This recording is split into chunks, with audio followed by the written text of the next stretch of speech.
Hello everybody and welcome to Front Row Racing. It's only a few days until Christmas, but we've still got the Front Row Racing World Championship Reserves race to get through.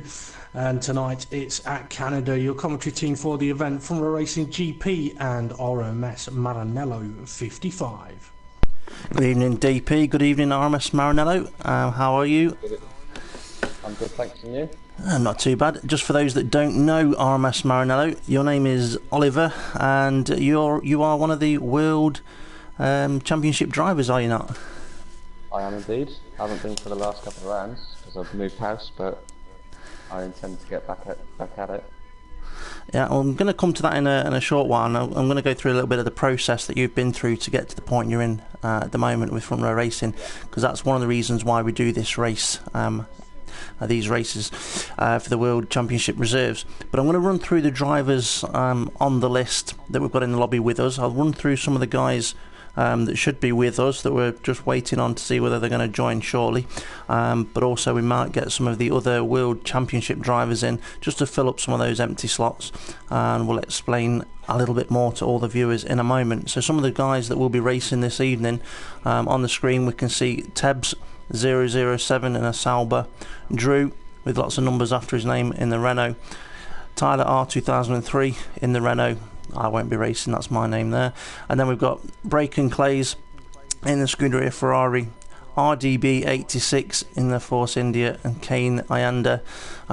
We used to call him Leander, but we've been informed it is Ayanda, but he also doesn't mind being called Panda, so it's probably just best if we just call him Panda.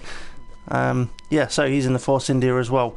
So some of the drivers that are not with us, I can confirm Coming to Get You 85 is unavailable this evening. He's got daddy duties to deal with. Also Dave the Harp, I believe, has informed us that he's unavailable this evening. Just looking down the list that I've got in front of me, Jason is one that's not with us this evening as well, and also Simo 911 has been unable to attend. A guy that we were expecting to be here, unless DP says something else, is Hindle. That's somebody that I was expecting to be in today. But then we've got a list of a few new guys that we're just waiting on because they should be with us, but they're not here at the moment. DP, any news on the new guys? Yeah, we'll crack on. Yeah, we're cracking on, are we? Yeah.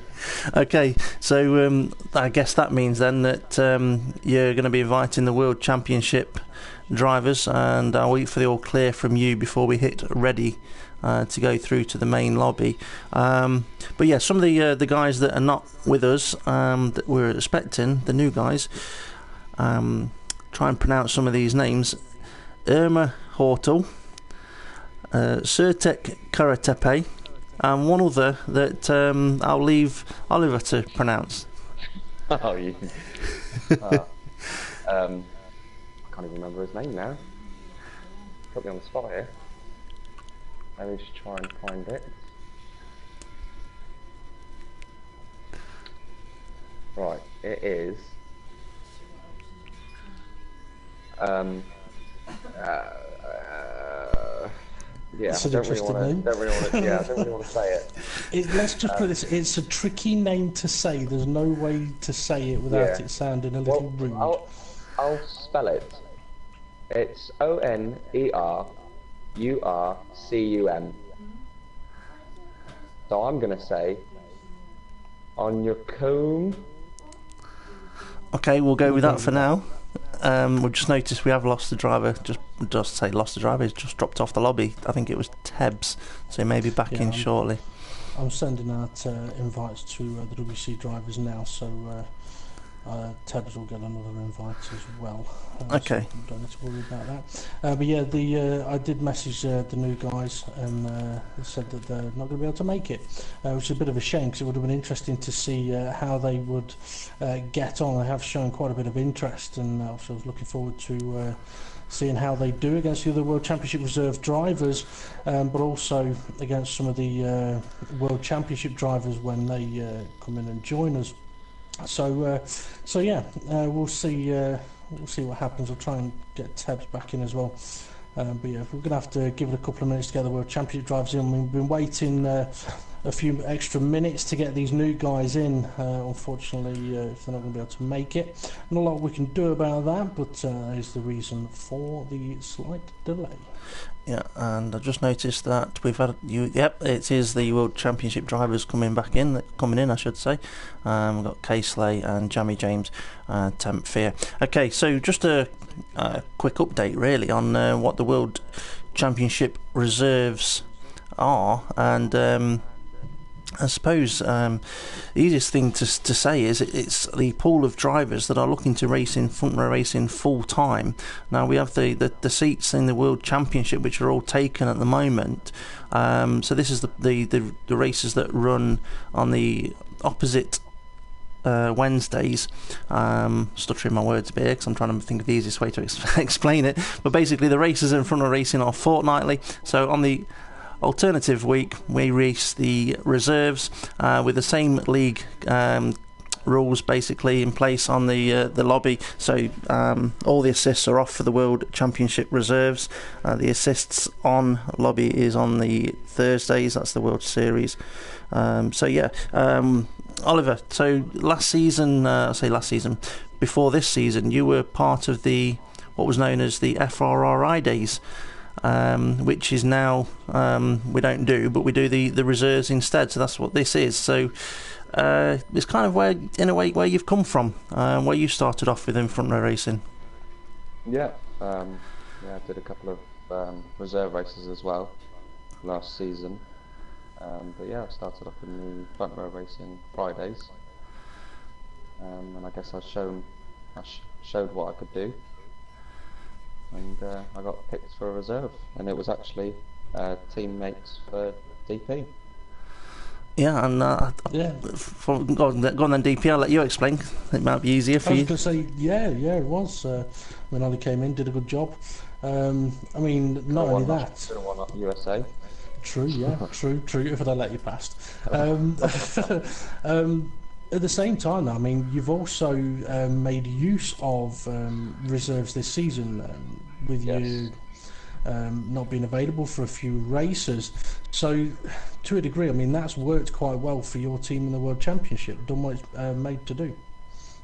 Yeah, I've seen, I think they're top 3 in the constructors at the moment, which is pretty good. I mean, I've chosen Breaking Clays for the first one, and then I think Coming to Get You I chose for the previous 2, and they both did a very good job.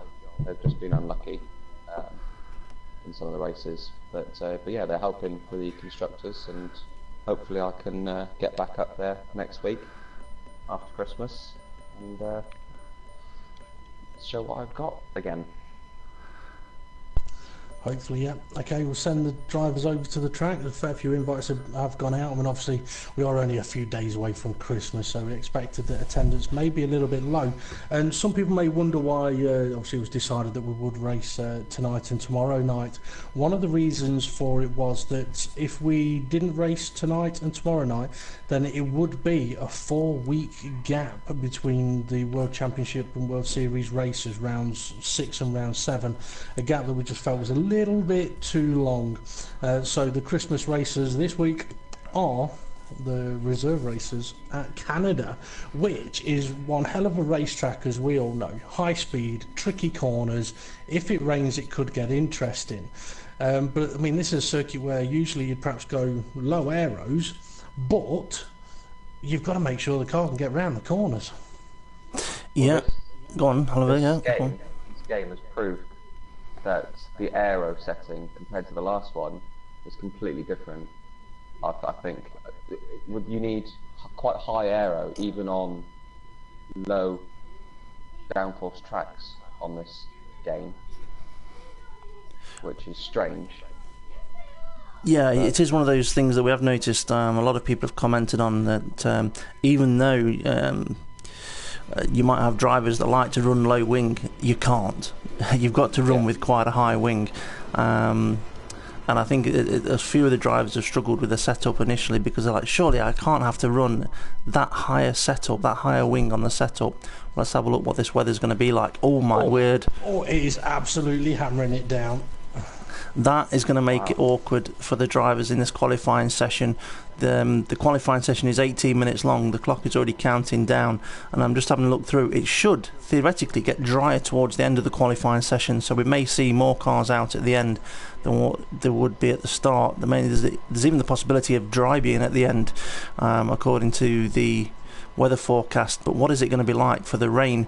Well, for the race, I can tell you the rain will be wet. The race will be starting damp. The rain is always wet. Yeah. Something that, I mean, to touch on, I mean, you were talking about aero setups. I mean, this is now a very tricky situation, because many people's dry aero setup for this circuit would be as low as it could possibly be.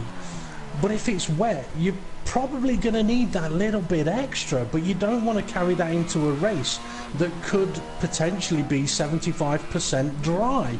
So it's a very tricky situation. Now, parc fermé conditions are in place, so once the drivers go out on track, they can't alter their setup, but what they can do is they can increase their front wing, which could help, but at the same time it could cause an imbalance from the front end of the car to the rear end of the car, which means, yes, your front will turn, but your rear end ends up with no grip. It's a little bit like the morning after a curry the night before. Yeah, and I can just say that Kane has left the pit lane, and it looks like he's driving a hovercraft at the moment, because there's not much of it in contact with the tarmac. Yeah, he's finding he's not got much grip at all out there. Just looking to see which guys have left the pit lane already. I'm just wondering if these are the guys that have just bolted on the setup and left the pit lane and not necessarily considered what the whole picture may be over the whole weekend of the qualifying and the race. F1 Roadrunners out there as well. Tebs 007. Drew is about to start the first flying lap, but he's just gone big sideways. He's into the wall of champions. I'm not sure if he's lost his front wing, but it's going to compromise his lap time. He may actually have just been disqualified for qualifying, has he? No, he has managed to keep going. No, actually, yeah, he's pulling off. I think he's going for the pits. Yeah, you may get another review if you watch back DP on the broadcast. You may get another view of that yourself to just confirm anything you're not sure about there. But yep, he went a bit deep into the final hairpin. Just have a look. In these conditions, it's easily done though, isn't it, Oliver? I mean, heading down to the final chicane for the first time in these conditions, you don't know exactly where you need to brake. No. I mean, Tyler got into the last chicane, blocking up both fronts, and he's struggling with traction on the exit as well. So I would imagine he's got a setup for the race, which could be 75% dry. He's locked up in the first corner as well, both tyres. He's really struggling with turning, so I would imagine he's got low downforce. And I can also say that Kane Ayanda is in the wall at turn 2. I don't know if he got much damage there, but he's trying to get the power down, and it just would not go in a straight line apart from straight to the wall. But Tyler R, like you say, he's locking up a little bit, but at least he's able to keep the car slightly heading in the right direction. Don't say too much more than that, because you know it'll be a curse if I do. The sector times we're expecting are going to go completely out of the window, and I can say that the sectors were expected to be a low 21 for sector 1, a high 22 for sector 2, and in the 28s for sector 3. The problem is it's wet, and I haven't done any wet running myself. I've got no idea what to expect, so all I can say is I can expect the lap times to come down and down throughout the qualifying session, as we've got Tyler heading up towards the final chicane. Is he going to complete his lap? He's not invalidated it, that's for sure. He's just heading towards the start finish line now, trying to get that power down, and it's going to be quite a high time. It's a 1:27.6, but it's provisional pole, because I believe it's the first time that is set. It is. It's going to get beaten first by Casely. Obviously, Casely is a World Championship driver, as if he doesn't make any mistakes in the final chicane. But obviously, yeah, our focus is going to be more on the World Championship reserve drivers. Or Tebs has just gone second place, though, 2.5 seconds off Tyler. Yeah, Tyler looks like he'll be on an in lap. Whoa, Tebs is in the wall. So he is now in third place on the grid, but unfortunately he's having to pull it out of the wall. I'm just trying to find someone that is on a lap. Broken Clays. Temper is just going to finish one now. I think he might go 3-1. Crossing the line now. Ollie, you might need to turn your microphone up a little bit if you can. I'm struggling to hear you a little bit. We will try and focus on the WCR drivers more than WC drivers. Breaking Clays, Sector 1, 25.7, not too shabby. Sector 2, 28.2, not too bad. Breaking Clay's first sector is actually a purple first sector, but he is half a second down in Sector 2. Hello, can you hear me better? That is clearer to me. Yeah. So Breaking Clay's then heading up looking for his braking point in towards the final chicane. Nice line through there. Doesn't want to get too close to the exit curb. There's a bit of debris out there as well. Someone's hit the wall there. And he's heading towards the finish line, and he's gone P2 with a 1:26.8.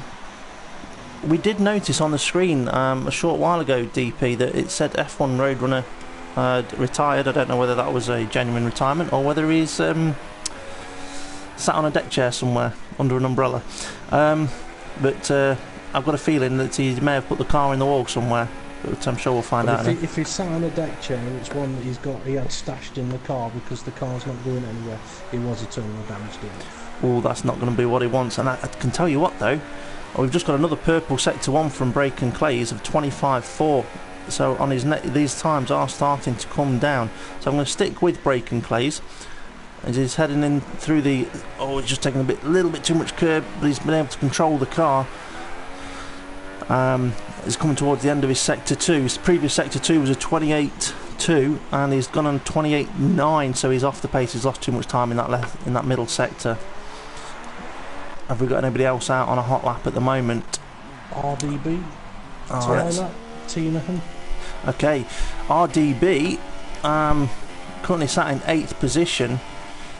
Where is he on the circuit? He is in Sector 2. He's 27.6. Sector 1's a little bit off, but he'll be looking to try and get a time on the board.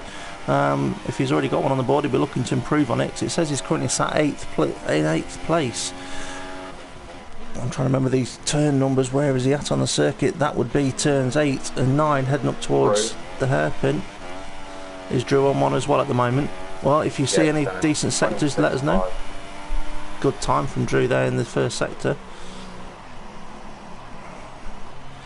RDB's gone a little bit deep at the hairpin, but it might help him on the exit as he can square the car up to the road a little bit easier and get that power down. With the conditions being wet, you don't necessarily have to take the racing line at certain corners. When I say that, Oliver, what do I mean by the necessary racing line? What's different in the wet compared to the dry with the racing line? Well, if you think about karting, and I used to race a bit, so what you do is you take a really late entry, so because on the normal racing line, there's a lot of rubber down, so that makes it very slippery. So what you do is you go past your braking point. Well, you brake earlier, but then you almost miss the corner and then cut back in, make it a V almost, and then you get a much better exit, a much better traction, because you're off the racing line. So then you can. It's just a quicker way around the corner. So quite often in the wet there's more grip off the racing line, where there's normally what we'd expect marbles to be. Exactly. Yeah. Now Steve, I see you've spotted what I'd been keeping an eye on, and that was who's going to go out on inters, because I was looking and I was thinking this looks like it could possibly be time for the inters, and Tebbs is out there on intermediate tyres. He's the only one at the moment, I think. I will double check that. Yeah. No, quite a few guys have now. Tempfear, Tinahan, Jamie James, Kane Ianda, they've all gone out on the inter tyres, so they're thinking that it is time to switch. Well, as you just said, Tebbs is the first one. He is just about to start his fly-in lap. I noticed him on his out laps. I thought I won't say anything just yet. I'll just let him get around his out lap. But he is now starting to head towards that start-finish line to start his qualifying lap.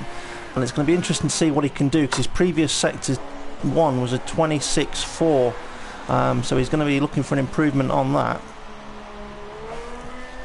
And this might give us a bit of an idea of whether the circuit is getting quicker or not. It is still raining, but it's not raining anywhere near as hard as it was at the start of the session. Sector 1 time will be coming up any moment now. Much quicker. Yeah, he has gone much quicker. His previous was a 26.4 and he's gone 25.8. Not necessarily the quickest out of everyone, but for himself it's an improvement. That's the only thing we can go on at the moment. So sector 2, it does look like he's looking a bit more comfortable with the car through that turn 8 and 9 there. No, 8 and 9 is coming up. No, we've left 8 and 9. This is the hairpin of 10. Oh, camera angles look all so familiar from different places. 2/10. He's found 2/10 in sector 2, so he's a nice handful of time up at the moment. His second lap time will be quicker, should be quicker, because the tyres will be up to temperature better. Yeah, in the wet conditions or damp conditions like this, do you stick extra fuel on so you can just keep circulating when you know it's going to get drier and drier? I suppose it's important to make sure you're out there at the right time. The last thing you'd want is to be running out of fuel after a couple of laps. Also, most of the time on the inters and wets, your first laps are not normally the quickest, because you're looking for the grip and you're looking where to turn in. You're trying to find all the correct points. So then your second or third lap is normally your quickest because you know what to do. So sector 1 is going to be coming up, and it's a little bit off what it was last time, but it should be quicker. And maybe he just took a bit too much of that out of the first sector there. He was a little bit too wide in turn 2. Kane Ianda, he's on a lap now as well, but he's very, very sideways on the exit of corners. It would suggest possibly a dry setup on the car. 25.6 sector 1 and the 28.5 sector 2. He knows it's not been quicker. I think he's just sort of testing where the grip might be and finding that there isn't a lot of it out there at the moment. Yeah, it does look like a bit of a dry setup on that car. Either that or he's got a heavy right foot today. Needs to take a pair of his socks off, make it a bit lighter. Just to let you know, the 10th Fear is about to improve provisional pole position. Yep, dropped it down to a 23.3. So the sector times for everybody else to target now is a 24.6, a 26.9 and a 31.7. Ted was on a quick lap, but he invalidated his lap because he cut the last chicane, which was unfortunate for him. Yeah, Kane Ianda, his lap put him at a P5 provisionally as we're down into the last 5 minutes of this session. So if you're not out on the circuit getting some lap times in now, you may end up not getting a time in at all that's going to be representative. Saying that, I'm just wondering if anyone is going to gamble with a set of dry tyres right at the last minute, whether it's going to pay off or not. I would have to agree with you. Yeah, 25 dead sector 1. That is good. Yeah. He's currently sat in P7th. 24 tenths off 10. So sector 2. Some information about Tyler. I mean, something he has struggled with a lot over the last few months is connectivity.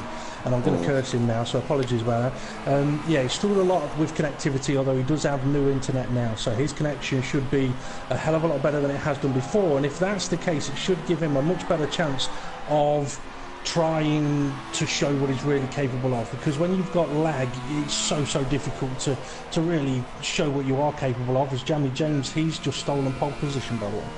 I thought you were going to say because we can see Jamie James has got lag, but no, he's took pole position. Okay, so Tyler up towards the line. I'm going to mention something on lag in a moment as well. Tyler heading up towards the line, proved to P4, good time there. Oh, Tinahan has just done a 24.8 in the first sector. Tinahan. Now Tinahan is a current World Championship driver, but we have heard rumours that he may not be available for the rest of the season. That has yet to be confirmed. DP, do you have any more news on that from Tinahan? Not a lot of news. I mean, the only thing I can say at this time is that F1 Roadrunner has made a request to the league of what his options are. So it is possible that a replacement driver may be seen in F1 Roadrunners or as F1 Roadrunners teammate in a World Championship. And, well, I mean, let's face it, from the World Championship reserves over the previous races, there's sort of two names that scream at every team to say, pick me, and that's coming to get you SEMO 911, neither of which are racing today, so we can't sort of show them off or watch them crashing into the barriers, which is what I was hoping might happen for the pleasure of it. So yeah, we'll have to wait and see on that one. Obviously, F1 Roadrunner's got a bit of time, and so has Tinahan, to work out what they are going to do. Okay, we've got just over 2 minutes left of the session. We are going to get to question of the day. I will get to that in a moment. It's a dead simple one today. But I just want to, with the weather changing as it has done, just been trying to focus a little bit more on what's happening on track. If we've got any information, I mean, let's see. Of the WCR drivers, we've got Tyler in 4th, Kane Ianda in 5th, Tebbs in 6th, Drew in 8th, Breaking Clay 9th, and RDB 10th, with F1 Roadrunner right at the back of the grid. Yeah, and Drew has just pulled into the pits, which means either he's out of fuel. Well, surely it's got to be fuel, because with this time, with less than 2 minutes to go, he hasn't got time to change anything and get the car back out there, get around, start a lap. I don't think he's going to be able to do it. So that could be Drew's qualifying over and done with. Yeah, so... Well, info for you, RDB is on a lap, but he's not going to be improving unless he's on an in-lap, because it's either been a slow or slightly errored sector 1, so it won't be an improvement from him. Tinahan's coming up to the line, 25.0 and a 27.0 sector 1 and sector 2. He's 3rd place, but obviously he's a WC driver still at the moment. Tyler, his session is over, he's just had a spin. Kane Ianda, his lap's been invalidated. It has, but he looks like he's going to be setting himself up ready for another lap if he can keep it out of the Wall of Champions as he's heading towards the line. This does look like a car that has got low aeros on it, so we've unfortunately lost Oliver from the chat party. We'll see if we can get him back in a moment. RDB, he went to start another lap and he's just had a half spin at turn 1. He won't be able to get another lap in now. And RMS Maranello is saying that he has left the session as well, so a bit of an issue there for Oliver. Let's see if there's any of the WCR drivers. Yeah, Kane Ianda, I think he's going to be the one to keep an eye on for the last minute or so of this session. 25.1 sector 1, currently sitting in 5th. Gone deep though, gone deep. That could be lap invalidated. No, but he's very sideways. Tricky for him. It's tricky out there. Oh, I've left the session. You have, unfortunately. Yes, you should be able to rejoin, Oliver, either by the invites that we've sent you, my or internet's very intermittent at the moment.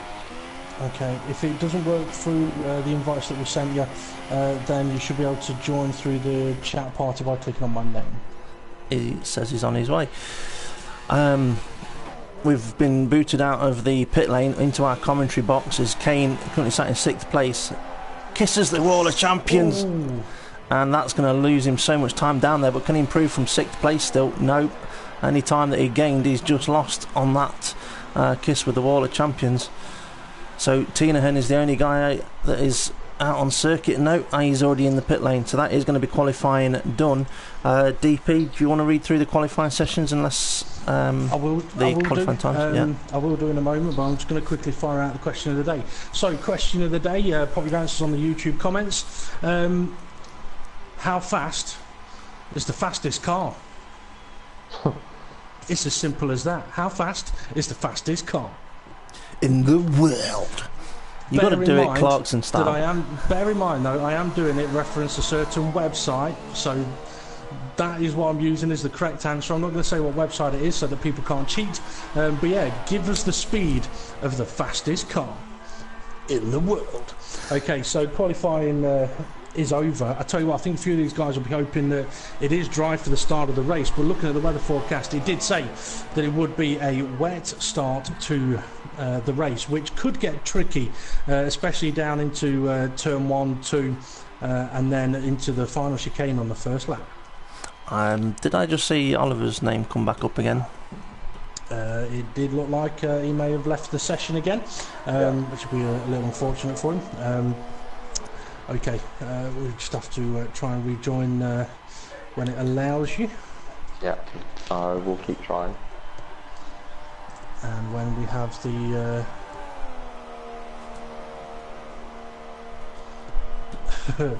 Kane Ianda has said RDB wants to know if he can put all of his assists on. He can try, but they are all turned off automatically. And if he is able to change them, then there's a glitch, and he shouldn't turn them on. Okay. Also, Canada is one of those circuits. I always enjoyed Canada. High speed, quick corners. Strategy can play a big part here. But also, I mean, I remember a race, it might have been last season or the season before. There was a couple of drivers saying, there's 2 cars ahead of me, they're battling. How are they quicker? So, well, they got slipstream. Having that advantage of slipstream at circuits like this and Monza can have a huge effect. Okay, qualifying order then. 10th here, Jamie James, 1st and 2nd, they're World Championship drivers. Kay Slay in 3rd, Tien Hun in 4th, also World Championship drivers. Then we're on to the World Championship reserves. Tyler in 5th, Kane Ianda in 6th, Tebbs in 7th, Drew in 8th, Braken Clays in 9th, RDB in 10th, and then we do have F1 Roadrunner, who ended up with terminal damage DNF in qualifying early on, and I believe Hammer Time 95 has also joined the session. So at the start of the race, F1 Roadrunner and Hammer Time 95 are going to have to go around the broadcast team. Okay, I'm just letting you know I'm not in the session at the moment because I have had to leave for broadcasting purposes. Unfortunately, this is what we need to do, and as soon as the formation lap has started, I can rejoin so we can get to view the start of the race. It'd be so much easier if there was a spectate mode on the game, but there isn't. So this is what we have to do. Interestingly, Braken Clays was saying bad qualifying for me. Didn't manage to really get a lap in, and I tell you what, it sounds like, I wasn't saying it sounds like heavy rain, but showing intermediate tyres for the start of the race, which would suggest that it is going to dry up fairly quickly around this circuit. And I mean, this is a track, Ollie, where when it's hot here, it can be really hot, so it could dry up very, very quickly. Yeah, absolutely, and it'll be very interesting. The crossover is odd on this game because it looks like it's dry on the track, but then you put your slicks on and it's not dry at all. You struggle.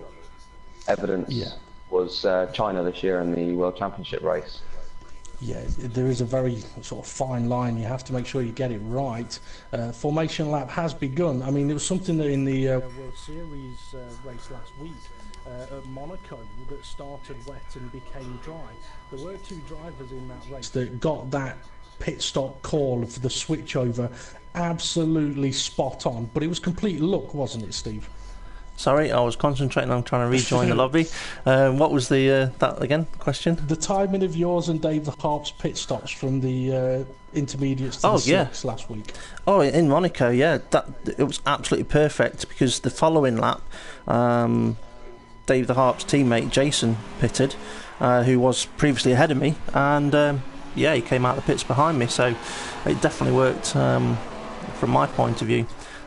Unfortunately, it was the only thing that worked in my race. Yeah, I mean, as Ollie said, that, I mean, it's one of those where had you and Dave the Harp pitted the lap before, it probably would have cost you both 5-6 seconds because the grip wouldn't have been there to get the temperature in the tyres, and it's temperature that the tyres need to have the grip. So it's a sort of catch-22 situation. I think in previous games you could have got away with it a lap early, but not in this one from the evidence that we've been seeing. But in a way, it's the nature of these cars. They're very, very tail-happy cars, and if you're on slipped on a damp track, it tends to only go one way. Yeah, and something that Oliver touched on earlier as well was the game being different with the amount of aeros you have to run this season. I mean, this circuit in a previous seasons you'd have been running 2-3 or 3-2 on the wings, but I wouldn't imagine running higher than a 3, maybe to push a 4, but I wouldn't be surprised if a setup round here this season is going to be a 5-6, and I would not be surprised if that was the case. But yeah, we've got the cars lining up on the grid. It looks like Hamilton's on the grid on pole position. I believe that would be 10th here then. 10th here. Yeah, and Jamie James alongside him. And we are waiting for those lights to come on as the back markers are just pulling up nice and square. The lights are on. There's 4 lights, there's 5 lights. The race will be underway when they go out. The lights are out, they are underway. A Red Bull pulls sideways in the background. And let's see if everybody makes turn 1 and 2 cleanly. Braking in towards that turn 1. The first 4 cars looking relatively clean. There was a car off in the background. I'm not sure exactly what happened, but I could see that they did take an interesting route, and there has been a crash. There's 2 cars off. No, there hasn't. Sorry, that's Steve's car parked up on the exit of turn 1. Oh, and I've just seen Kane. I think it was Kane Ianda there, just took to the grass to avoid something. Either he avoided his braking point or avoided another car, one or the other. He didn't manage to make the corner, and there's a Red Bull. That's Tyler. He's off at the next corner. I think they're just all expecting there to be more grip out there than what there is. They just need to focus more on the braking than on the accelerating, I think. Yeah, Tebbs and Drew had a little coming together. Drew's now side by side with RDB, but I think you could be right. A few guys out there are expecting there to be a lot more grip than there is, and there isn't. Ollie, how would you approach the start of a race in these conditions? Very cautiously. I definitely try not to lock my brakes into the first couple of corners, because especially if I'm behind someone, you can just take someone out so easily in these conditions, and you don't know, you've got full tank of fuel, you don't know where to brake, and the last thing you want to do is ruin someone's race. So and that road runner's just spun. Yeah, but, Kane, just point out as well, Kane has just taken a position, 2 positions I think that was. Somebody may be in the pit lane. The Ferrari's gone deep into turn 1. There's some questionable driving. That's ended up in a crash. And a bigger crash. Oh, yeah, I think 3 wide in these conditions into turn 1. Yeah, I think the drivers may need to calm down a little bit, or they may be finding themselves heading over to the pits. You said you thought somebody had pitted, and they have. It's Casely 1. Yeah, just to let the viewers know as well, obviously this is the World Championship Reserves race with a few of the World Championship drivers in. So if we don't focus on the leaders, that's why. They're World Championship drivers, and our focus is mainly on the World Championship Reserve guys for this event. Just point out at the moment, 7th and 8th is 2 of the World Championship Reserve drivers. Braken Clay's and RDB. RDB's just had a couple of difficult corners. Braken Clay's had a difficult start to the lap, but they find themselves side by side heading up towards the hairpin with RDB on the inside, and Braken Clay's trying to go right round the outside, and he's managed to keep his position. I'll tell you what, it does look like. Really, yeah. Just going to say that RDB just looks like he was struggling for traction out of the chicane, the hairpin.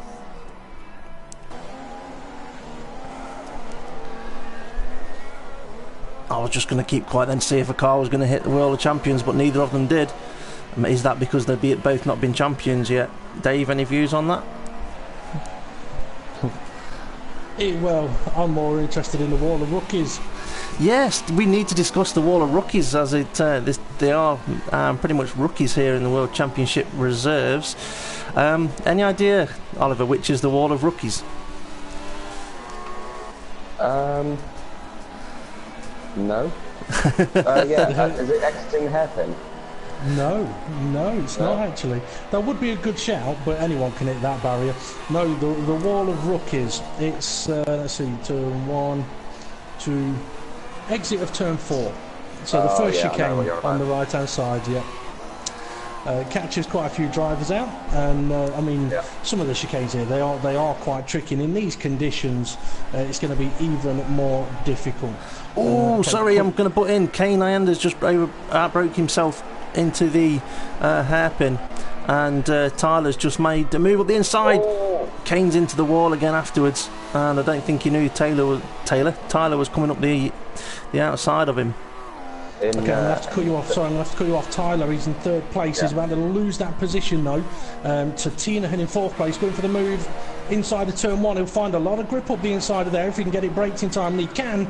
And Tyler gave him plenty of room there. Not a bad decision, because he's now got a nice tight line and the grippier part of the track on the exit of the corner. Nice driving from the both of those guys there. See, that's what happens when you give a wide berth to everybody. You both managed to keep going in the same direction. I will apologise then to Tyler, because I thought it was him in the other Renault, whereas in fact it was his teammate, who currently has a Ferrari of brake and clays directly behind him. So that's who it was. I've got to remember that Drew's the one with the bright orange helmet. Should be easier to spot. So at the moment, DP, who's the... Oh, Drew! Oh, no, he's been disconnected. He's been disconnected. Oh, dear, oh, dear, oh, dear. That's unfortunate for Drew, but that does let brake and clays through. Sorry, what was you going to say, Steve? Who is the highest sitter out of the World Championship reserves? Is it Tyler then in third position? It is Tyler, yeah, in third place at the moment. F1 Roadrunner and RDB very close going into the bottom hairpin. See if F1 Roadrunner can get the run out on RDB and get him on the back straight. Yeah, we've also got the ghosted car there of Drew. They'll be able to just drive through. Don't think F1 Roadrunner got a good enough exit out of that corner. Okay, Tyler has just lost third place, made a little bit of a mistake at the final chicane, and that allowed Tinahan through. So Tyler is now in fourth place, and he's going to have to perhaps hold station for a little while, but no, he's going for it straight away, is he? He's having a look, no, he's backed out of it. That's wise, that's wise. Oh, RDB's gone wide. And F1 Roadrunner's through. Yeah, F1 Roadrunner kept the pressure after the final chicane, and approaching turn one, RDB made an error, and F1 Roadrunner found his way past, just went beep beep as he went by. Now just to let everybody know what is happening up at the front, we've got 10th Fear leading the race at the moment with Jamie James right behind him. No DRS available for these guys given the current track conditions, although it does look like the rain is easing up a little bit. Dry line beginning to appear, or drier line, nowhere near time for slick tyres yet. But what I'm going to do in comparison is have a look at what lap times 10th Fear and Jamie James are doing compared to Tyler and the other World Championship Reserve guys. So give me a few minutes on that, and I'll come to you with some info. Okay, what I want to consider with you, Oliver, is tyres. These guys, I'm assuming they would have put on fresh inters for the race. If the conditions stay the same, how many laps into the race do you think they're likely to go? Because that's information I don't have, unfortunately. I don't know that information, but at a guess, I mean, it depends how conservative they've been with their tyres. It looks like, I would say probably lap 20, around lap 20. I would imagine if the rain stopped raining, it stopped raining now, so slicks around 20, and I would stick on these tyres until then. But if it does look like it's starting to dry up, like DP said, which actually, do you know what, I think it has may have stopped raining. Obviously the tyres are going to dry, they're going to burn up a bit quicker. That brings me on to the next question, that is, if someone was going to try and pit early, what tyres do they go on to make a one-stop work? Because the information I can give you is the soft compounds, which is the hardest available, they can do 24 to 28 laps. So add on what we've already done, they're pushing it to get to the end of the race on a one-stop if they were to pit early like now. Yeah. It's possible. That I found with the harder compound tyres on any track is that they just do not warm up at all. You're on them for about 5-6 laps before you get any temperature into them, so I wouldn't suggest going onto the hard compound tyres. Yeah, not after it's been wet and cold. Yeah, especially after it's been wet, that's for sure. So the next option, sorry, DP, yeah, go on. I was going to say, lap time information. The leaders are lapping mid-25s at the moment. Tyler, he's been doing 28s. Oh, Kane Nyanda, I'm watching, just had a big moment. He's now off. Is he going to hit the wall of rookies? No, he's missed it. Well done. He's not fully rookie. Tyler was also looking for damp parts of the track. Oh, big sideways for Kane. He's going to lose a position, is he? Yes, he's taken evasive. He did the right thing there. I'm not sure who it was that passed him, F1 Roadrunner and Hammer Time, I think. But yeah, he realised he made a mistake. But on the course of this lap, the track is definitely getting drier. The difficulty is, even if the racing line is available for a slick tyre, you put one wheel on a damp patch, you're in trouble. As Ollie looks like he's having connectivity problems again. Yeah, so I think the racing line will be available for slick tyres very soon, but I don't think you want to go onto them too quick, because, as I said, you make one move off the racing line and you're onto a wet part of the track. I'm just having a look at Hammer Time on the back of Roadrunner, deciding not to go for the move, and actually, you know what? F1 Roadrunner, he's gone into the pits, so he's decided it's time to make a stop. He's not the only one. Let's see, who is that? I can't tell. I think Jamie James may have also gone for a pit stop. Yes, Jamie James has. He's gone for the Red Mart Super Soft tyre, and he has Tinahan on Inters, who's just passed him. So Jamie James out of the pits on the slick tyre. He's struggling at the moment. Tyler has gone onto the yellow soft tyres, which is the hardest of the compounds. So Tyler... Jamie James, he just lost the rear of the car. Sorry, he lost the rear of the car into the barrier. I think he touched a bit of a damp patch. This is what I was saying. The racing line may be ready for slicks, but you make one slight move off the racing line and into the barrier you go. So yeah, it might not be the right time. And F1 Roadrunner, his session is over, and he'd recently pitted, so I think he's just done a similar thing to Jamie James. Sorry, Steve, what would you go? How's Tyler getting on his tyres? Terribly. He's got two cars coming up behind him that are on a set of Inters, and Tyler's just gone straight on at a chicane. He's come to the next one, but he looks like he's made the corner, but he's not making this compound of tyre work yet. He is on the hardest of compounds, and it looks like he's pulling out of the way for the guys on the Inters to come by. He knows he's not got what he needs underneath him. He can't stop it. Big double front lockup. Well, this is what was on about, yeah, and Oliver was on about. It might look like it's ready for a slick tyre, but when you pop them on, it's not. Yeah. And this is, I think Tyler's going to have lost a good minute on the whole of this lap compared to what, including his pit stop. Jamie James retired from the session. I think that may be... Actually, I'm not going to comment because I'll probably be wrong. I'm just wondering whether that's going to be terminal damage. There's a Ferrari going very slow. Was that a Jamie James Ferrari at the Wall of Champions? Is that where? It might have been. It might have been. I think it is, because I saw a bit of a yellow helmet on it, and it's not the Brake and Clay's helmet, and there was a bit of the car which looked a bit squished, shall we say. Tyler has gone on the soft tyres. Yeah, he has. So he could be going to the end of the race from that point. But just point out, Temp Fear, the current World Championship champion, is still circulating on the intermediate tyres, and he's opting to go for another lap on them. He knows that the guys that are pitted already, it's not working for them yet, as Jamie James has now left the session. So second place on the circuit is another guy that is still on the intermediate tyres, and this is going to bring Brake and Clays back into this race after having a difficult start to the race. Okay, Nyanda. I tell you what, if he's learning anything today, it's how to control a car and keep it out of the wall. I think we are now possibly into the full crossover period of get a set of slicks on. The problem is, as you were saying about Temp Fear, I mean, he's seen that Jamie James has had some problems, and he's thinking, right, I don't need to risk it. As Ollie's seen something, what have you spotted? That was Kane giving the Wall of Champions a little bit of a kiss, wasn't he? All Temp Fears at the back of a Renault. That would be, if it's hit the back of a Renault, it could only be Tyler that he's made contact with. I think the World Championship drivers have got experience in these conditions from China, and if it were me, I would stay on these tyres for another 3 laps probably. It does look like that might be the way to go, but as I was discussing with Oliver before he got disconnected as well, was what tyres would you go on in a handful of laps time? Because we said that the softs would be an option, but they're not going to be too nice to drive, and that's what Tyler's found out.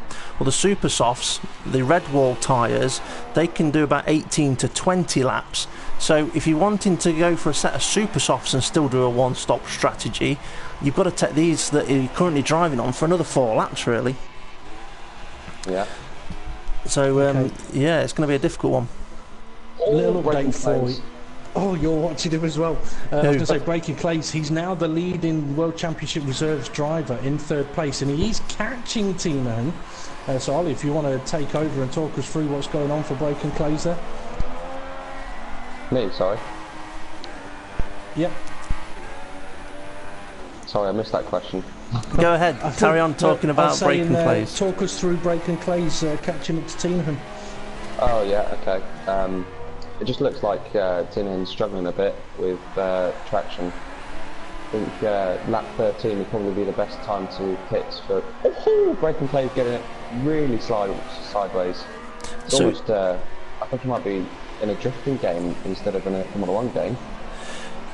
So if it looks like the right time to get rid of these tyres is going to be around about lap 12 to 13, there's no certain set of tyres that's going to be bang on for a one-stopper from that point, other than the softs, which are not, you know, that great. What do you do then? What you could do is just have 2 really quick stints, go on the ultra softs, and then hopefully make up the time on the track in comparison to having 1 pit stop. Yeah, it is a possible. The ultra softs can do 12 to 14. So at this point, as Tinahan has gone for the pit lane, ultra soft twice to the end from here is an option. I tell you, I'm quite glad that the tyres aren't called options and primes anymore, because it doesn't half get confusing when you have to say that does seem like it's an option. I mean, a prime. And what yeah, because I can actually say it's an option to do that pit stop. Is it at the back of a Renault? You must be seeing it slightly different to us, because on mine is driven straight through, and it might be because when you rejoined. Right. Yeah. Yes, yeah, that'll be Drew's ghosted car. Just to let you know as well, Kane Ianda, he has now pitted. He's got a set of super soft tyres on, so RDB in the pits as well. But something I've just been having a look at. RDB's putting wets on. Is that right? It's showing on mine that he's putting wets on. I don't think you'll want them. Shows on mine he's put the wets on. I've had that before. It's annoying, isn't it? Oh dear. Yeah. I think RDB may be coming in for another pit stop, unless out of frustration he may not continue on in this race, which wouldn't be surprising. But something I was having a look at, and I was going to use Breaking Clays as my reference, because he's still running on the intermediate tyre, and he is the top running World Championship Reserve driver at the moment. Lap times, his lap times have pretty much consistently been mid 126s, and he's pitting now, so that's what, at the end of lap 12. Whereas Tyler, he went for the soft compound tyre on lap 7, start of lap 7, end of lap 6. So 6 laps ago, Tyler pitted, and Tyler's lap times have been 142, 142, 135, 134, 129. Every single one of those laps was multiple seconds slower than his intermediate times, which were 128s. That's how much time he lost by pitting too early. Tell you what, Tinahan's jumped everyone in the pits, putting on the soft compound tyres. He's in 2nd place now. He's ahead of Breaking Clays. Yeah. But I've noticed that Breaking Clays has also put the soft tyres on. We've lost Kane Lander from the race, and I'm sure we'll find out why at some point soon. But yeah, just point out that these guys, Breaking Clays, put the soft compound on, so he's planning on doing a one-stop. So if Tinahan is on is he on the red tyres, Tinahan? Yeah, he is. Yeah. So he's going to have to make another pit stop. So he needed to make that jump, and he needs now to pull a gap out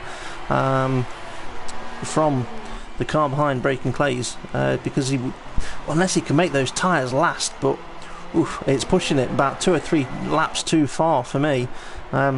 But Casely's gone with my strategy and put a set of ultra softs on, so he'll probably be doing two stints. So it'll be interesting to watch him. It'll be interesting to find out what he does in comparison to Temp Fear, who is out there on the soft compound, because we've got two World Championship drivers there doing the opposite end of the spectrum, and yeah, two very competitive guys out there. But the fastest guy on the circuit at the moment, Tinahan, just set the fastest lap of the race. But I say that, and Braken Clays could not be any closer to the back of him, to be fair. I mean, the difference to other Casely is now going to set the fastest lap of the race, which has got to be expected on the ultra soft tyres. How many laps do you think Tinahan's going to have with a bit of an advantage with the tyres? None is getting past now. He had a big sideways moment, didn't he? But now Braken Clays has a big sideways moment. But this is interesting now. I mean, this is a battle to obviously keep an eye on, because you've got two different tyre compounds and Braken Clays leading that little pack. The other battle that I'll keep an eye on for you is Tebbs and Tyler. Actually, they're really close to each other as well. Tebbs on super soft tyres, and Tyler has been catching him very, very quickly over the last 2 laps. And it's another situation of different tyres. So Tebbs on super softs, Tyler on softs, and Tyler the quicker of the two at the moment. Yeah, okay, we're probably going to see a few more fast lap times coming up on the screen. We're not going to worry about them too much, with it being the World Championship guys setting them. But what is the current pace of Braken Clays on the soft tyres at the moment? It's just come up on the screen. Yeah, 1:21.6 was it? Yeah, I think so. Yeah, I think that may have been DRS. No, it wouldn't have been affected by DRS, because he would have had the position ahead, wouldn't he? So yeah. That is a good bit of speed there from him. So now the reason why I was asking is if that time hadn't have come up on the screen, it would have, I was trying to find out the difference in lap times between the ultra softs that Casely's on and what Braken Clays can do at the moment. Sorry, I shouldn't be giggling. I've just been having a look. I just wanted to recap and let everybody know that F1 Roadrunner and K Nyanda both have had terminal damage crashes, unfortunately. F1 Roadrunners was earlier on in the session, also happened in qualifying. K Nyanda's, I was having a little giggle to myself, because I spotted obviously that he has unfortunately crashed, and then I checked the YouTube comments. Go on. Tinahan's very close, well, he was close going into the hairpin. Now on the back straight, I think Braken Clays has got a bit of better traction, but Tinahan's got DRS. They're close into the last chicane. Tinahan will have DRS again, and Braken Clays loses it on the exit. Yeah, Tinahan's got DRS, so at the inside, late move, and Tinahan's around.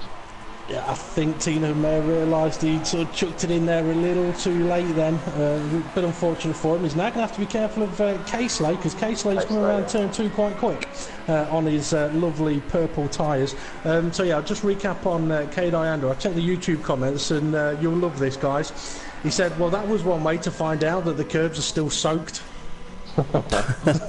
and that is obviously just want to mention something, issues. Sorry. I'm trying to find RDB. I couldn't find him on the screen, and I'm now able to find him because he's reset his car to track. He's lost his front wing. Yeah, he's lost his front wing as well. So he did keep going then when unfortunately his pit crew decided to screw him over a little bit and put wet tyres on a dry track, and he's so he got it back to the pits with the wet tyres, but now with the dry tyres, unfortunately, into the barrier. But I mean, we talked earlier on about the difficulties of the wet track, but there are also difficulties of going from slippery wet conditions to damp conditions, as RDB has now retired the car, to damp conditions with Braken Clays. He's into the pits. He's got front wing damage. Oh, that's interesting. He's got front wing damage, and he must have realised that that's not going to get him to the end of the race with the optimal lap times that he needs. So, has he put another set of softs on? I'd have thought he'd have gone with something a bit softer. Yeah, I would have put the soft tyres on, not the hard tyres. Yeah, you'd have put the I mean, there's 20 laps to go. You'd have gone with the Red Wall Super Softs at this point. So interesting call there. Maybe he's got more tyre wear than most. Right next to Tebbs as well, and coming outside, side by side. Oh, and a little bit of contact. Oh no, that's Tebbs into the barrier. I don't think Breaking Clays would have known much about that, unfortunately. But yeah, well. Landay's left. Yeah, he'd crashed out a while ago, unfortunately. I'm just going to have a look to see if... oh no, Tebbs has got front wing damage. That's going to mean a pit stop for him. That'll be frustrating for him.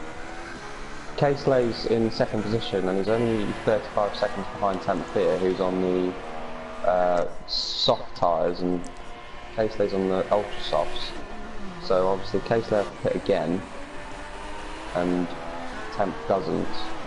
Yeah, Caseley I think pitted at the end of lap 1 as well. I'm not sure if that was for damage on his car, so he lost a lot of time early on. Either that or he just wanted a bit of free space to work on in that what case, he was doing. Caseley's actually would have been quite close. Yeah, I mean, also, if I was a World Championship driver and I was taking up a seat in the World Championship Reserve races, I wouldn't be looking at them as a race. I mean, personally, I wouldn't really set a qualifying time, and I'd let everybody else sort of bugger off down the road. And I'd just focus on, right, tyre temperatures, grip, braking points, turn-in points, everything I need to know what my car's going to do, my tyres are going to do on the track. That's all I'd be interested in. I wouldn't be interested in getting in a battle with anyone. But last time Caseley tried to do that, someone caused him to get a jump start at the start of a race. True. I did apologise to him for that. That was my clutch slipped. Your crutch slipped? Yeah. Clutch, not crutch. Oh. You filthy boys. Okay, let's have a look. I tell you, Tinahan, he's putting in some decent laps at the moment. But looking at the WCR guys, obviously that's our main focus, as always, in the reserve races. Breaking Clays running 4th, Tyler running 5th, and a little hint of lag there. Just having a look at what the gap is. It's about 12 seconds between Tyler and Breaking Clays now, with Breaking Clays having had to make that second stop. So they may get close, they also may not. Let's see, and then we've got Tebbs in 7th place. And unfortunately, that's all of the WCR runners at the moment. I mean, it is one of the downsides of being so close to Christmas, and also, I mean, the tricky conditions from slippery, wet into dry. And as you say that, Breaking Clays has just kicked his rear end out, touched the wall, but I don't think he got damage from it. And I tell you what, I don't think we've ever seen lag from Breaking Clays, but I'm just wondering whether that may have been a case of the lag, because I would have expected that to have caused some sort of front wing damage. That was one hell of a moment. So yeah, surprisingly there, and his rear end's going again on him. Yeah, it's definitely rear end going, isn't it? And I'm wondering if that's why he caused himself front wing damage earlier on. Maybe he has got damage, but we're not visually seeing it. There is that possibility. He's not got any temperature into those soft compound tyres, because those, I know for a fact that those are terrible sometimes. Yeah, and with the cold conditions that we'd have had with the weather today, I wouldn't be surprised if he's not got them working, or whether he maybe at the other extreme he's overworking them and is just getting too much heat into them suddenly, not getting the core temperature of the tyres up. That way you're just going to melt the surface of the rubber and not get any grip at all. Yeah. But he is still going. Sorry, talking about grip, I was going to fire out the question of the day again. I mean, Temp Fear so far ahead at the moment, he could probably park up for 10 seconds to type in an answer. But I mean, this is a situation, I mean, I will do the question of the day, but this is a situation where, for the likes of Temp Fear Caseley, they'll be in full test session mode. That's what they're doing right now, isn't it? Temp Fear is going to see how long these soft tyres will go, and see what their temperatures are like, see what the grip level's like. K-Slay, he's in a similar situation with the Ultra Softs. Right, let's see how long they'll go when I'm absolutely pounding them to the ground. Okay, question of the day, because we're talking about these guys going quick and testing a few things. So the question of the day is a dead simple one. How fast was the fastest car? Simple as that. So, how fast do you think the fastest car went? Go on. Oh, what car? Are we talking the land speed record car, road car, F1 car? He doesn't want to answer that. Question. I don't want to answer that because then people will go Google it.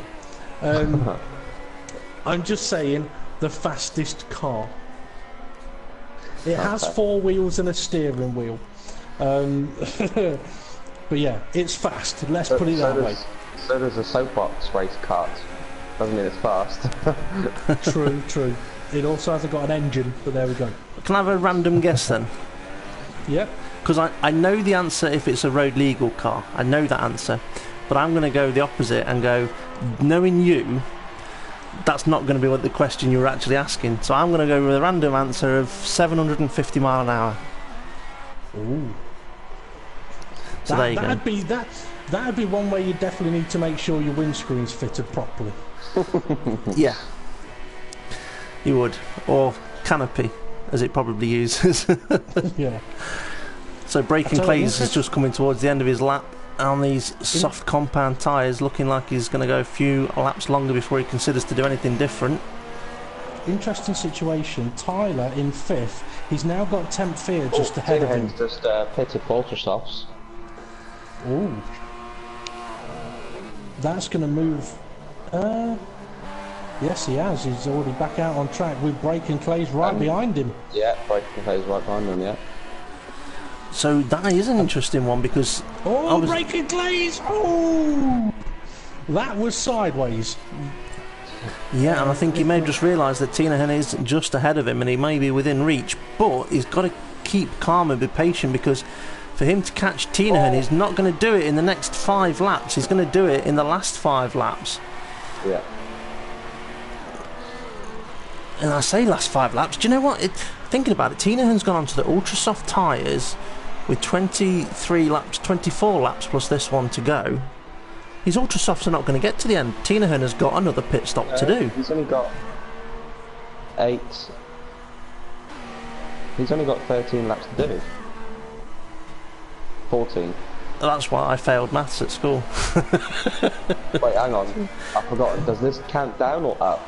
It counts down. It counts down. No, it counts up. It counts up. That's fine.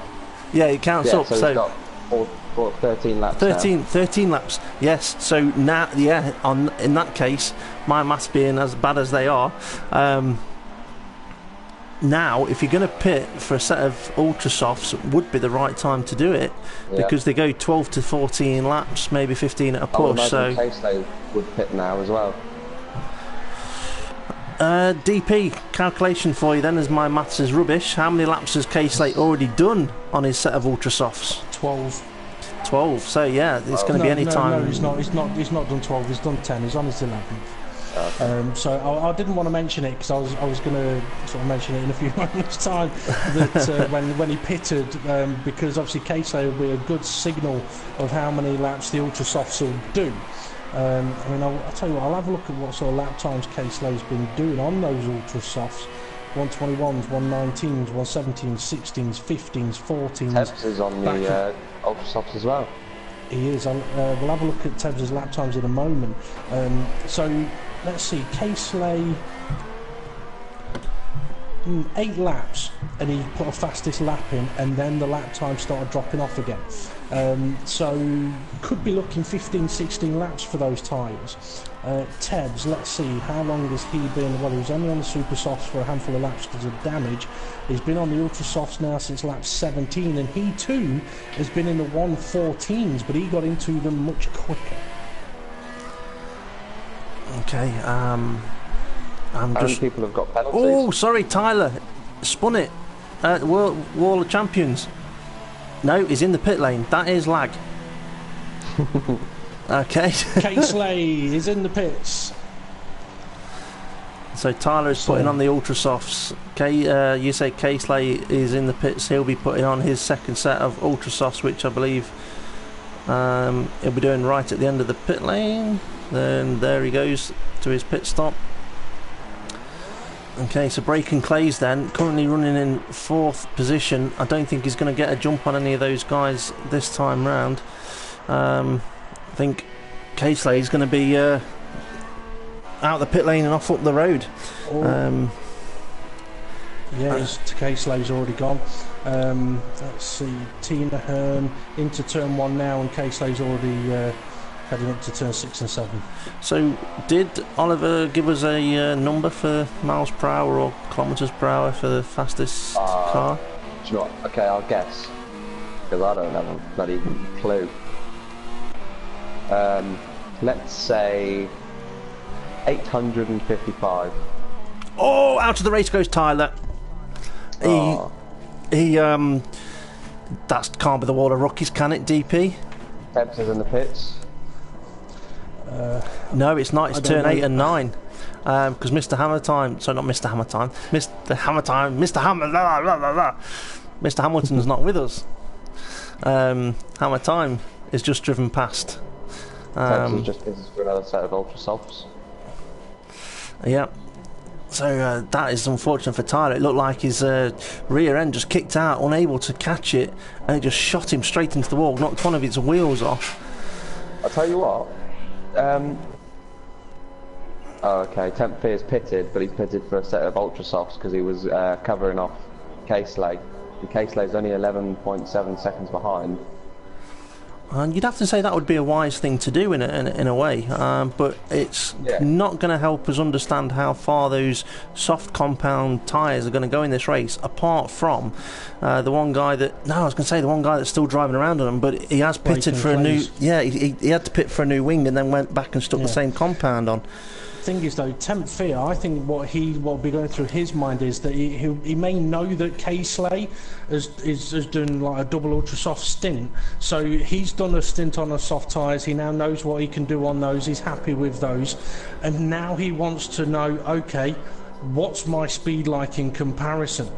Because obviously for Temp Fear, he wants to know, has he got the speed to beat Casely while they're on the same tyre? I'll have a look at that in a few moments, but obviously we may see new fastest laps pop up. Put it this way, in 1 lap, it was 11 seconds, now it's 7.9. So Casely's taken 3 seconds off. And that'll be just the fact of trying to get Temp Fear's tyres up to temperature, with Casely already being comfortable with them. And Casely does have a car ahead of him. Tina Hinn's out the race. Wall of Champions. Oh dear. Unfortunately, I missed that. I think the broadcast may have done as well. It just was seen slightly in the back of the screen, back of the shot. We could just about see his car in the wall, but that was about it. What happened, Ollie? He got too much curve on the chicane and then just lost it and went nose in. Now, we've seen in the last couple of laps a couple of guys retire, being on the ultra soft tyres. Would you think that it's a matter of the guys just being overconfident with the amount of grip and the dryness of the circuit at this point? Possibly, yeah. And pushing too hard to try and catch up. Yeah, and sometimes the best way to catch up is to just drive your own race, and if you're able to catch up, you will. This Braken Clays is still out there in 3rd place, doing, I don't want to curse him, but doing quite a good job. Sorry, I keep clicking onto Drew's car by accident because it's the next one down the list, I think. Just bear with me one moment while I get rid of this from the commentary box. Can you take that out of the other room, please? That'd be a dog then. Okay, just to let you know, Temp Fear, he's been low 14s on his lap times. Casely did get into the 13s, which is pretty good on the ultra soft tyre this time. But I tell you what, Steve, we've got a bit of an interesting situation. Okay. Well, for the World Championship Reserve races, we'd invite in the top 3 World Championship Reserve drivers for the podium interviews. That would be an interesting situation, but I just noticed while you were telling me that Breaking Clays has pitted. No, that wasn't it. Breaking Clays and Tebs are the only reserve drivers left running. Yes, I was going to say that is going to be an interesting situation, but I've just noticed Breaking Clays has pitted. Yeah, with them being the only drivers, do we just are we going to only invite 2 at this point? I mean, what do we do if any one finishes? Invite Breaking Clays, Tebs, and then Camp Beer. Oh, that would come across as being biased, I think. Yeah, be showing favouritism to him, wouldn't it? Possibly. Well, I don't know. He's won the race. I think that's the next best option, isn't it? Possibly. Or we could just interview you instead. So, Breaking Clay's made his pit stop. He's now on the ultra soft tyre, and he's got quite a bit of a gap between himself and Tebs. I mean, with Tyler crashing out, Tinahan crashing out, the gaps have got rather large now. Yeah. I know what we could do for that extra spot on the podium. If Tinahan was still with us, I know he's crashed his car out, but we could get some confirmation on his World Championship seat. Because it's the World Championship reserves that are going to fill it if it's vacant. That is a very good point. And he was having a good race, and he has crashed into the Wall of Champions. You're not allowed to do that. Unless you're a champion. Yeah. I suppose it'd be a good reason to explain why it's known as the Wall of Champions. It's not a front row racing thing, is it? It's a current Formula One thing. Many Formula One world champions have hit that wall. That's why it was given the name. Oh, Tebs just clipped it as well. Well, it was given the name because both Schumacher and Hill crashed into it in the same race, or the same weekend. That's where it got its sort of name from. It usually does have a sign on it saying "Welcome to Quebec," which is across the top. We probably should have underneath it "Goodbye from Quebec" as well. I mean, there have been plenty of champions that have crashed in. Vettel's crashed in there. Villeneuve. There's been one that's. I think did Hamilton crash there? I think he may have done in one session. I'm not sure if he's done it in a race. But yeah, there's been plenty of people crashed in a race. No, I mean the wall of him and Jenson Button have had a bit of a coming together on that straight, but not on the Wall of Champions. Yeah, that's true. I mean, the Wall of Rookies. I mean, that is a barrier that collects a lot of drivers. That does tends to be rookies though. Yeah. Well, I mean, I've been in there a couple of times. Yeah, exactly. Last season, both Manners crash there last season? Or season before, and I think Pat Maldonado ended up in there. Oh, Tebs, he's in the Wall of Champions again. He's risking it. I reckon he's thinking if I nudge it enough times, maybe I'll get a bit of luck rubbing off on it. He's 1 minute 45 behind the leader, and I just want to point out the road from him is Breaking Clays, who's 1 minute 3. From the leader, so they're not necessarily that close to each other, even though they are third and fourth. 4 seconds behind. He is. This could be an interesting battle for the last couple of laps of the race. This must. We've only got 4 drivers left. Unfortunately, we have, but I can see that being a number of things that DP's already commented on. With it being close to Christmas, the difficult conditions, and Casely getting very close to the Wall of Champions there as well. Also, we've had a few disconnections today, which are possibilities there. The drivers that would normally be driving around, because Hammer Time 95, his car is still circulating. Drew's car, his car is still circulating. So yeah, they had unfortunate disconnections. But yeah, it's a number of things that's been a factor of why we've got only 4 runners with the 4 laps to go. But I think it is also the nature of the circuit. It's one of those that makes you push so much towards that Wall of Champions that it can catch you out. It's something that I was sort of hinting on earlier, that in the wet conditions, obviously it's slippery, it's tricky, and you've got to be careful. But then there's also the opposite side to it. When you go to the slick tyre, and all of a sudden you've got so much more grip. All of a sudden you can find yourself turning in too soon, or getting on the throttle too soon, and just pushing your luck a little bit, or like what happened with Kane Ianda, getting onto a curb that's still a little bit damp, just sort of totally forgetting about it, and all of a sudden around you go.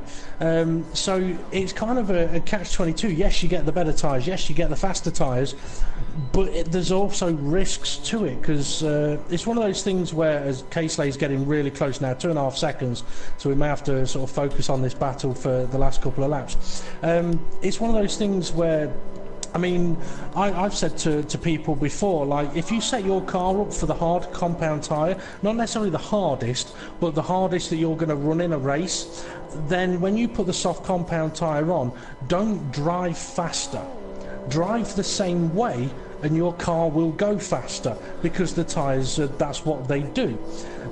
Whereas what a lot of people will tend to do is they'll go, oh, I've got the super soft tyres on now, Tebs' race is over. Unfortunately, I'll find out what happened there. Yeah, some people put the fastest tyre on and go, I've got to go fast because I've got the super ultra soft, like, mega grip, let's go, and it doesn't work. One thing we've not thought about with this race, and something I'm not aware of, that is fuel economy. With the start of the race being damp, I assume, there's lots of Sauber wing at the Wall of Champions. I can only presume that may be Tebs' front wing. But yeah, fuel, at the start of this race, I presume they wouldn't have used too much, so can't imagine fuel in this particular race being a factor, but if it had been dry all the way through, is it a high fuel usage circuit? Don't know. I would say in the past, yes, because, well, you were limited to how much extra fuel you could carry. So it was a high fuel usage. You did have to save, because the temptation is to run rich around a lot of the track, as Casely is now getting really, really close. Yeah, the temptation is to run rich around a lot of the track. The gift that these guys have had is, I think Casey's going to go for the move, is he? No, thinking about DRS instead. DRS, yeah. Temp's gone deep as well. It's always awkward on that. Temp sideways, he's off onto the grass. Oh, he's into the back of Casely and around he goes. I'm surprised Casely didn't feel that. Yeah, he didn't move. Obviously, he's driving a yank tank. Yeah, that Haas is solid. It's got a very strong rear end. It's got a very good Haas on it. Yeah. Oh my God! Oh my! I can't believe you went there. What was I saying? I've forgotten now. I don't know. No one was listening with it. I was talking fuel.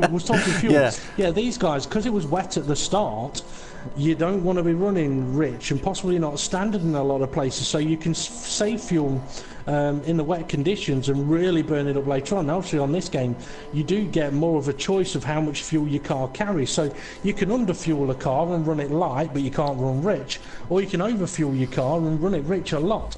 So it all depends on how much fuel the guys are carrying. You put in a lot of fuel, it doesn't matter if it's fuel hungry, because you've got enough to cope. If you don't put enough in, then yeah, you're into fuel saving mode. What I have found on this game, though, sorry, I was just going to say on this game, what I have found is if you run rich a lot, your tyre wear goes out the window. You can easily take 5 laps out of a set of soft tyres quite easily. Just 5 laps less of tyre life. Kevin to the last chicane, and he's about to cross the line, and he won. So he's going to take P1. Temp Fear is most likely to take P2. On screen at the moment we've got Braken Clays, who is going to deserve a big round of applause because of being the guy that is the last man standing, pretty much, yeah, and well deserved. And one of the reasons why yourself would have picked him, he had a bit of a slapper there, didn't he? Tank slapper. Yes. I wasn't on about the grid girls, right? Yeah. So. Yes, I've lost my train of thought now. Yeah. Think about grid girls now. No, I'll try not to think about the grid girls. Yes, this is why Braken Clays is one of the guys that has been picked previously by yourself as well as a reserve driver when needed, because he shows he has got the ability. He can get the car to the end of the race. Now, hopefully, I've not cursed him with just the Wall of Champions to go. That'd be so cruel, wouldn't it? That'd be so cruel. Drum roll. He's taking it easy. He's taking it easy. I don't blame him. He's not crossed the line yet. He's not crossed the line yet. Into the there we go. He's not crossed the line yet. If he loses a wheel now. There we are. A lot of penalties though. A lot of penalties. Wow. Yeah. I did wonder. I wonder how many warnings you get before you get a penalty. I can tell you, it's 3. Is it? 3 warnings, give you a penalty on the 4th. Another 3 warnings, give you another penalty. Unless it is a very blatant, obvious, clear cut of a corner, and then it just gives you a nice big whack of a penalty. It tends to be a 10-second penalty in that occasion. Yeah. I think for the interviews, you should probably invite Casely, 10th and Breaking Clays. Well, I'll leave DP to decide on that one. As for Tinahan, it may be an idea, but we shall see. If he's on, yeah. Yeah, there are a lot of penalties. A lot of penalties, a lot of crashes though. I mean, I think as well in some ways, I mean, for the drives, I mean, this is something I've thought of before, is you go from racing somewhere like Monaco, where you have to be careful, you have to be cautious, otherwise you're not getting to the end. You come to Canada, and I think quite often the temptation is for people to just go, let's go fast, and it doesn't always work. So, I mean, there could be the factor of going from street circuit to sort of, well, okay, it's another street circuit, but more of a racetrack that can have an effect on how many drivers make it to the end of a race. See, this is why I think that every race circuit should have walls around it, like Monaco. So, you know, forget about the run-off roads and the gravel traps. Put walls around where the white lines are. Also, with this track, it's very inviting to run a lot of curb, but then it's quite easy to cut a corner as well, because if half your car is on the curb, on this track it tends to give you penalties.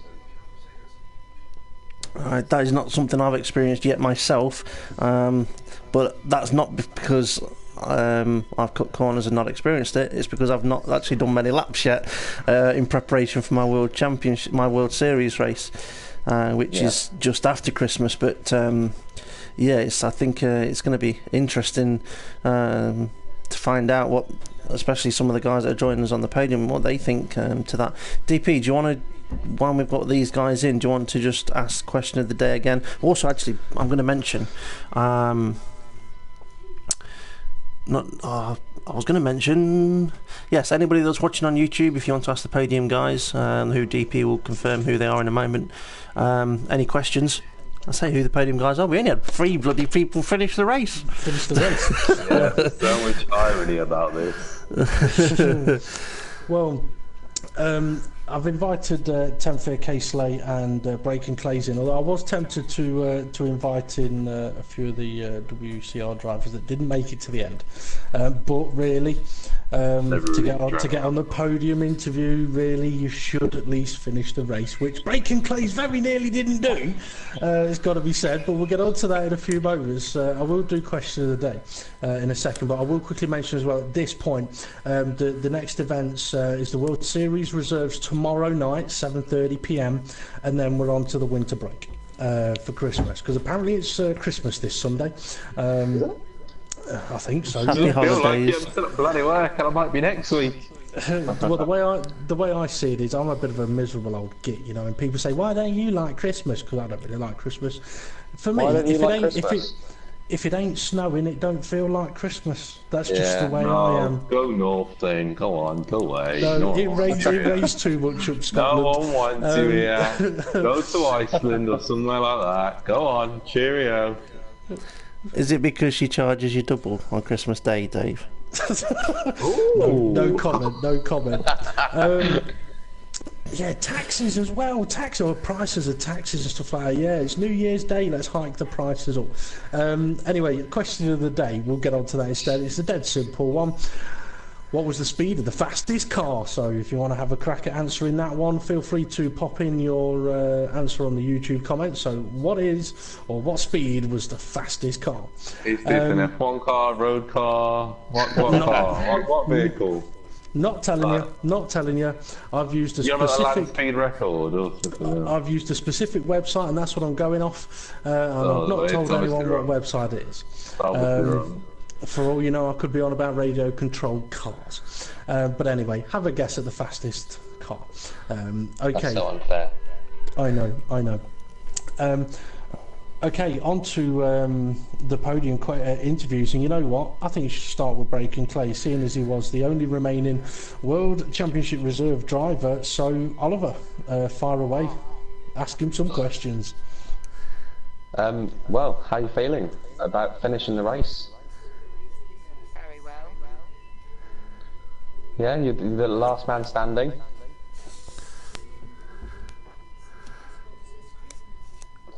He's a Kimmy. Isn't he? Can I just say, come in and say something? Ask him a question that gets an answer. I'm just going to ask him a question. This is GP, by the way, Breaking Clays. Just going to say, Breaking Clays has joined us on the podium previously, but was unable to talk to us because he'd not had a microphone. He did get a microphone, but then for another reason was unable to attend the podium. Might have actually not been on the podium, can't remember. But this is his first opportunity to be on the podium with a microphone. So I want to say congratulations to being on the podium with a microphone. So nice to be able to hear from you, Breaking Clay. So yeah, welcome to Front Row Racing first of all, and congratulations on being the highest car to finish from the World Championship Reserves, or we could say the last. First and last. So anyway, back to Oliver, who's going to ask you a question. Am I? I don't know what to say. Go on, you ask him one. I'll ask you one. Were you hoping to take the soft tyres all the way to the end, or was you always expecting another pit stop? Well, the soft tyres didn't last very long for me, so I had to pit again and go for the ultra softs and then just pick up the pace to the end. Okay, good stuff. DP, any questions for Breaking Clays?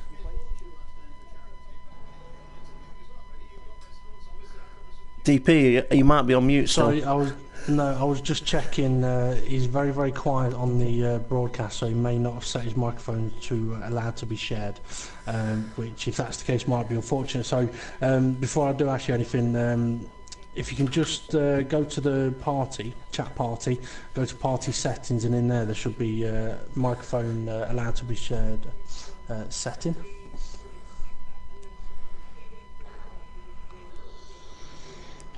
And while it does that, I will ask you a question.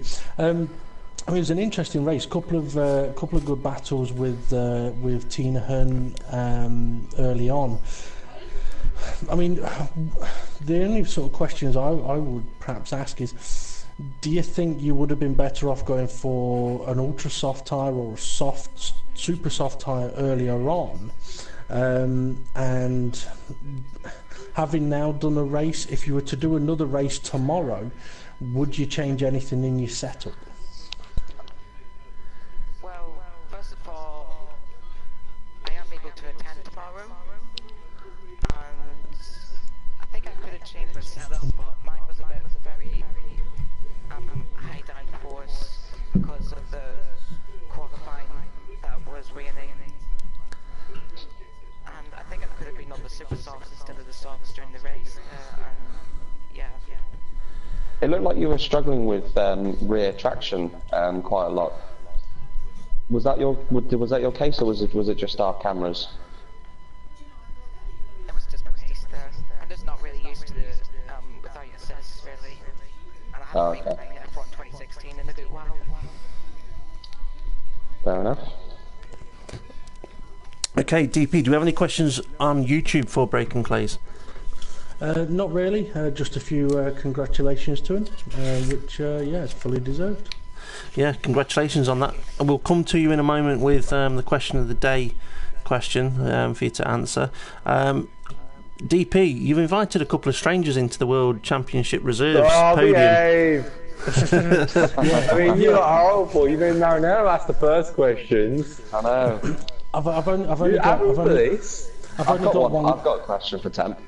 I've got a question for Casey. I just want to get it in there early before Temp goes off on one. Casey, Temp Fear didn't cause you any damage, did he? He might have done. I want to know actually what happened at the start because he rear-ended me. I was like, what? Did that which corner? I'm pretty sure it was you. It was first lap going towards the hairpin. I went deep, so I had a really poor exit, and you just went straight to the rear of me. I think you got damage. I got a bit of damage. No, well, on my view, the corner before, you moved over, put me in the wall, so I didn't have a front wing, so I might have hit you then. Oh, that was okay. That's definitely what happened from my view, but okay. Anyway, Temp, did you plan on pitting to get ultra softs, or No. were you? If that was a league race and it was worth points, I would not have pitted again. How were your tyres? How are your They were soft fine. tyres? They were perfectly fine. I did it to make it interesting. Ah, fair enough. Because I had to get any front wing anyway. That was a DOS race, mate. And now I'm going to get a load of questions saying, well, yeah, you still bottled that one. Yeah, you did still bottle that one. Case Slade did still win. That was, did you see me? Did you see actually what happened? Because we did. I did the same thing every lap. And then that one lap, he just went, nah, screw you, bang. To us, it looked like you drove onto the grass and then spun it. Yeah. So are you saying you drove onto the grass wheel every spin lap? the whole time. So you normally when you drive on the grass every lap, it doesn't spin. Well, when the live stream ends, I'm gonna fall out with all of you lot. It's alright, I won't worry about it. The old curse of front row racing was whoever won the last test race. That's what I never did won the actually. race. I was thinking that I was driving around. I was like, okay, if I win this race, I ain't gonna win the league race. Standard, I'm doing very well anyway. Oh, question to all. Oh yeah, it means I have a chance now. We just thought you might want to sit on the podium. Yeah. Well, Anyway. yeah, that was another thing. I was waiting for it. Oh, there's not even a driver's definitely inviting. Oh, first time he's been in the podium as a driver this season. No, we only invited you because there was only 3 people finished. That's what I just said. We were going to invite You guys that hadn't listen. finished James it. Shaw, hello. It's nearly Christmas. I'm not listening. Okay, I'm going to give question of the day to the podium guys. And I've got some breaking news, which I'll get to in a few moments' time. Okay, so question of the day. Come on, guys, give us your answers. What Give us speed? more detail. No, there's no more detail. What speed was the fastest car? I've been trying That's to his get more road detail. car or what? Doesn't Yeah. matter. Have a guess. This is why I'm gonna hang him. 208. See, I was going to say something like that because if it was what was the speed of the fastest car of this race, it would be about that. Oh, yeah. But then you clever. did say about checking a website, which I don't know whether that's something you do anyway at the same time. Road car around the 270 mark, and for like land speed record type thing, it's like something like 700 or 800 mile an hour, something like that. Okay, case less than that. I got miles off. Oh well, it's so stupid. 350. He can get probably closer than me. I'll put you all out of your misery now. Thank God. Okay. Thank you to everyone that had a guess. I'll tell you next week. No, I'm joking. Did anyone? Who was Okay. the closest? Someone who cheated. Jason.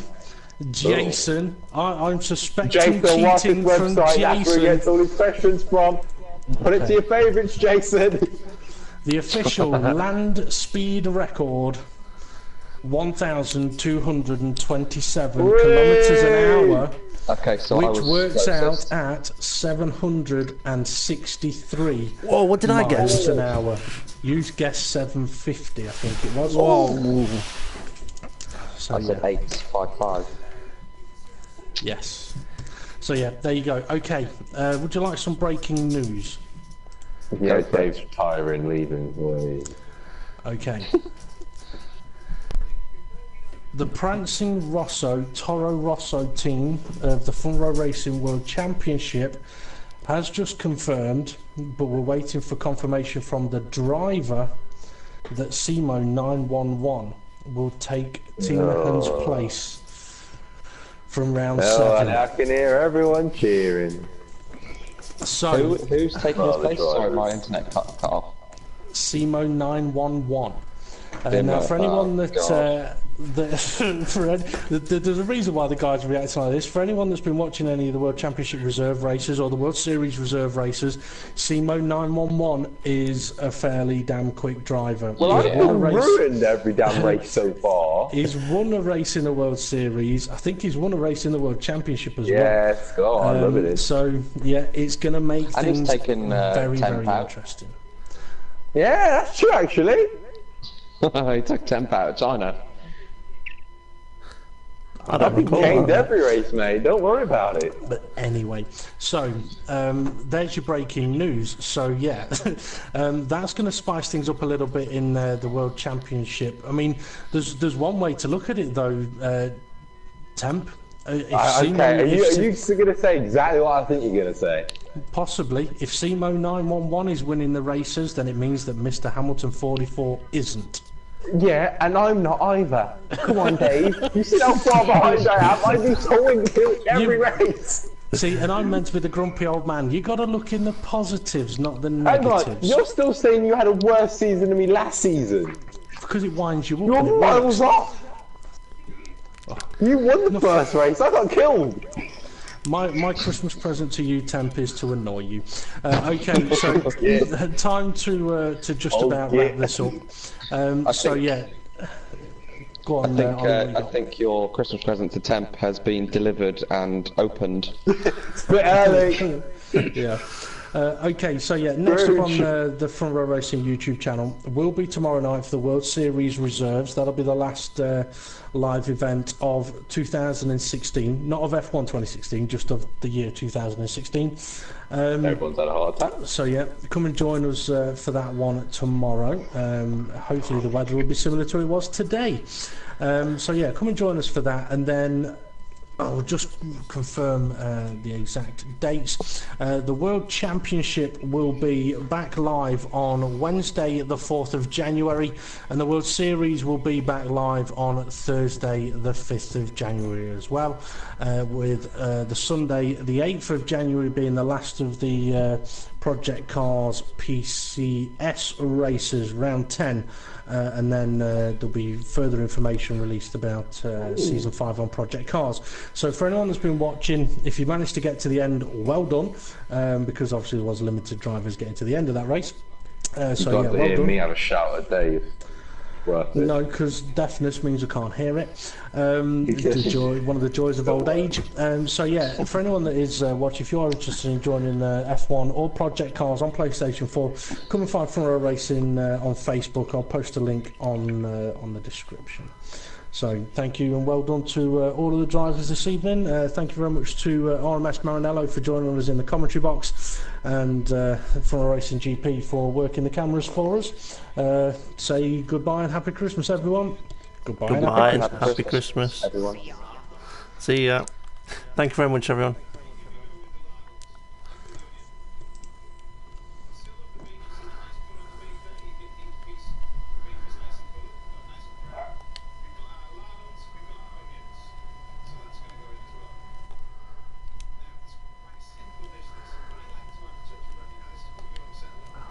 Breaking, please.